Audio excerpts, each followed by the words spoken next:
धनपुर नामक गांव में लीला और सुरेश नाम के दो पति पत्नी रहते हैं। वो उनका मिडिल क्लास परिवार था। उस गांव में एक गली में इडली की गाड़ी चलाते हुए वो लोग जिंदगी जी रहे थे। हर रोज मिलने वाले थोड़े पैसों से वो पति पत्नी दोनों बड़े खुशी से जी रहे थे। पर सुरेश चला रहे इडली की गाड़ी के पास यादయ్య बोलकर एक बड़ा आदमी एक बड़ा होटल लगाता है। तब से सुरेश को वो बहुत सताता था।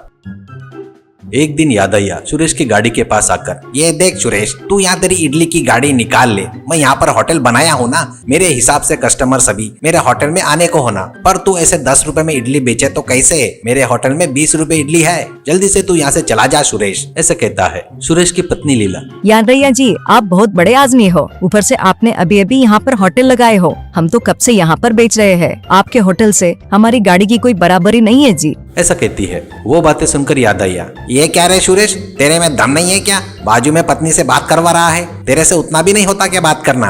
ऐसा कहता है। सुरेश, वैसा नहीं है जी, आप थोड़ा अपना दिल बड़ा कर लो। हम लोग ये इडली बेचकर ही जी रहे हैं ना। आप तो बहुत सारे वैरायटी बेचते हो ना। मुझे ज्यादा बात करना नहीं आता जी, सिर्फ काम करना आता है, करके बोलता है। वो बात सुनकर यादయ్య, शर्म नहीं आ रही है क्या तुझे ऐसी बात करने के लिए? 2 दिन में ईमानदारी से यहाँ से गाड़ी खाली करके चला जा, नहीं तो इसका परिणाम बहुत ही बेकार होगा, करके वार्निंग देकर यादయ్య वहाँ से चला गया।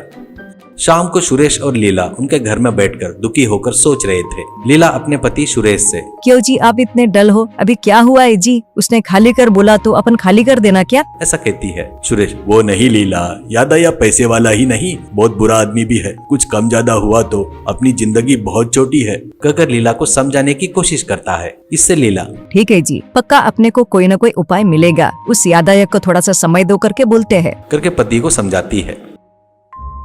ऐसे ही रहते हुए 2 दिन बाद सुरेश और लीला के घर पर लीला की बहन सुमित्रा आती है। सुमित्रा लीला से, दीदी कैसी हो? तुम लोग से मिलने के लिए मैं मेले में जा रही हूँ करके बताकर तुम्हारे घर पर आई हूँ, करके बताती है। लीला तुरंत, डायरेक्ट अपने घर पर आ सकती हो ना, ऐसा कहती है। सुमित्रा, वो नहीं दीदी, आप और जीजाजी घर छोड़कर जाकर शादी कर लिए ना, इसलिए माँ तुम्हारा नाम लिए तो चिल्लाती है। इसलिए पड़ोस के गांव में मेला चल रहा है तो वहाँ पर जा रही हूँ करके बताकर तुम्हारे पास आई।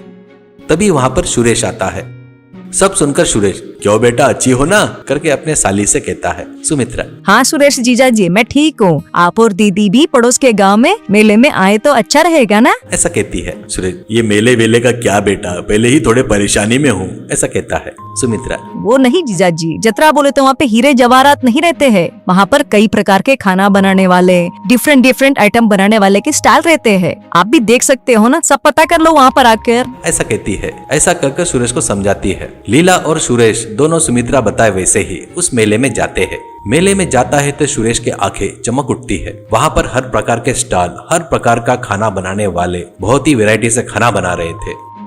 वहाँ पर सुरेश के दिल को एक चाइनीज नूडल्स और फ्राइड राइस बनाने वाला स्टॉल आकर्षित करता है। इससे सुरेश अपनी पत्नी लीला से, लीला वहाँ पर जाएंगे लीला, वो थोड़ा वैरायटी लग रहा है, वो देखकर सीखेंगे, ऐसा कहता है। फिर पत्नी सुमित्रा और सुरेश मिलकर वहाँ पर जाते हैं। वहाँ सुरेश बहुत देर खड़े होकर देखता है। वहाँ पर बन रहे नूडल्स, मंचूरियन, फ्राइड राइस, ये सब सुरेश को नया लगता है। और सुरेश उस बावर्ची से, अरे सुनो, ये कैसे बनाते हैं, मुझे थोड़ा सिखाओगे क्या, ऐसा कहता है। तो बावर्ची, क्या भैया, ये कोई बड़ी बात नहीं है। अब ये देखो, इसके पैकेट मिलते हैं, इसे नूडल्स कहते हैं। इसे लेकर उबाल कर, इसे ऐसे करके डालकर नूडल्स बनाने की पूरी प्रोसीजर बताता है। तो सुरेश, धन्यवाद भाई, वो भगवान ही आपको मेरे लिए यहाँ पर भेजा है, ऐसा कहता है। फिर लीला से, लीला अब अपन चलते हैं, कल से अपन इडली नहीं बेचेंगे, ये चाइनीज प्लेटर बेचेंगे, ऐसा कहता है। सुमित्रा, जीजाजी आप तो बड़े बुद्धिमान हो, तुरंत ही पकड़ लिए, आपका सब अच्छा हो, ऐसा कहती है। सोचे वैसे ही सुरेश और लीला अपने गाड़ी पर चाइनीज प्लेटर 100 रुपए में कहकर लिखते हैं। उस प्लेटर में मंचूरियन, नूडल्स, मोमोज और फ्राइड राइस भी था।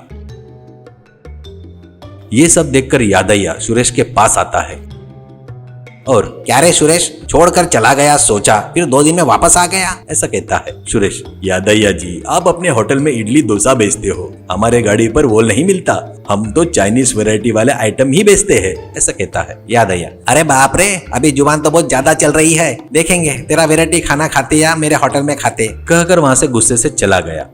बहुत सारे लोग जमा हो जाते हैं। कोई भी वो प्लेटर खाने की हिम्मत नहीं करता। शाम हो जाती है, लीला मायूस हो जाती है। तब लीला अपने पति सुरेश से क्यों जी, एक व्यक्ति भी आकर टेस्ट नहीं कर रहे हैं, अब कैसे? ऐसा कहती है। सुरेश, चिंता मत कर लीला, नए आइटम पर लोग एक साथ भरोसा नहीं करते, नहीं खाते। उसका टेस्ट पता चला तो फिर आएंगे।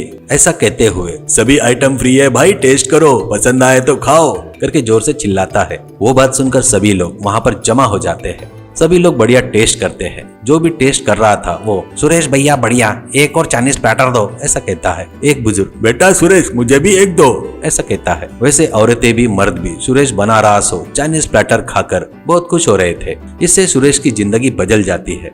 चाइनीज प्लेटर 100 रुपीज करके उस गांव भर में सुरेश फेमस हो जाता है।